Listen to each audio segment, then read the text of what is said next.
You spent much time focused on the importance of reproductive rights for women. You've also written that the law is something like a pendulum. Are you concerned that maybe in some respects the pendulum could be actually swinging backwards when you think, for example, of the restrictions on women's ability, for example, to access abortions in many states now, where it's almost impossible in many states. They have to travel, they can't afford to. Or are you concerned about possibly the law actually moving backwards in some of the things that you fought so hard for?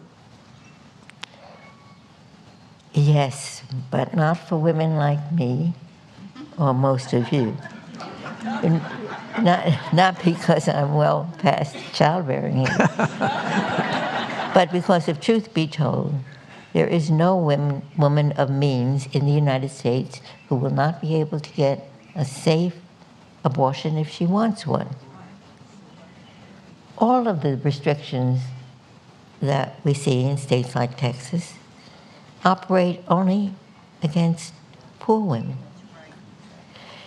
In the Texas case we had a couple of years ago, it was obvious that the clinic in Dallas would stay in Houston, but the people who were far from the big cities and couldn't afford to take a day off from work, the restrictive abortion laws operate against poor women, and that's the sad story.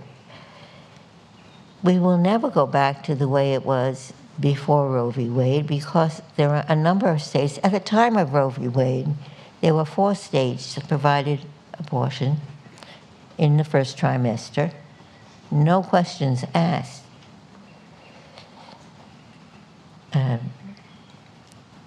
Alaska, Hawaii, New York, California. Those states will not go back to the way it was. So it is a sad reality that any attempt to restrict abortion is going to affect only the poorest segment of the population.